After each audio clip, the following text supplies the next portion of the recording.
एटा है मन विषय माने मन आम मन को बहुत प्रकार चिंता आसी थाए तो सेटा है मनर काम चिंता करिवो विभिन्न कथा चिंता करिवो पॉजिटिव हो नेगेटिव हो नेसेसरी हो अननेसेसरी हो तो सेगुड़ा सब मन चिंता कला तापर आमर आसिला बुद्धि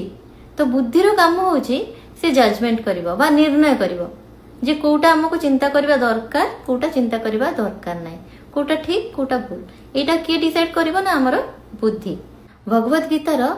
10 नंबर चैप्टर 10 नंबर श्लोक रे कहा जायछि जे जेउ व्यक्ति भगवान को निज बुद्धि रे रखि थाए बा भगवान को चिंता करि थाए मन रे तो तार बुद्धि शुद्ध होई थाए आ ताकू दिव्य बुद्धि मिली थाए दिव्य बुद्धि मिलिबो माने ता मन को जो सब चिंता आसुची पॉजिटिव नेगेटिव नेसेसरी अननेसेसरी तो ता भीतर बुद्धिटा कौन चूज करिवो पॉजिटिव आउ नेसेसरी ता माने सकारात्मक आउ दरकार जोटा सेही चिंता मन करिवो तो एटा डिसाइड करिवो किए ना बुद्धि बुद्धि मनुष्यर मन को नियंत्रित करि थाए आउ सद बुद्धि मनुष्य को धर्म मार्ग को आउ भगवत मार्ग को नहीं जाई थाए मोह आउ अहंकार मनुष्यर बुद्धि को दूषित करि थाए आउ ताकू आवृत भी करि देई थाए आत्मार आउ गोटे अंश होउची संकल्प तो संकल्पर अर्थ मनर इच्छा धारणा आउ निश्चय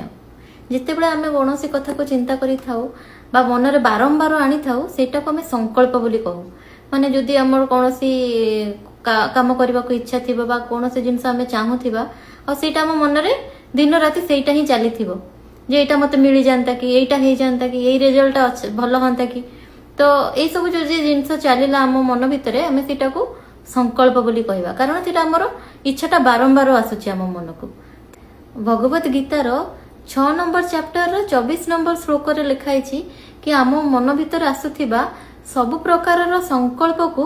आमको कामना रहित करबा उचित बा समस्त संकल्प रु कामना को त्याग करबा उचित ताहाले ही जाएंगे हमर भगवत प्राप्ति ही परिबो माने कामना माने हमर जदी संकल्पटा शुद्ध न रहिला माने कामना रहित न रहिला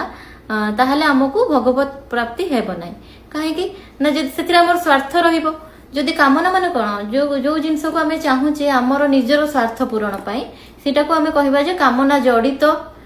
संकल्प माने सेतिर कामना अछि जे हमर भलो हबो सेतिर बा हमर स्वार्थ अछि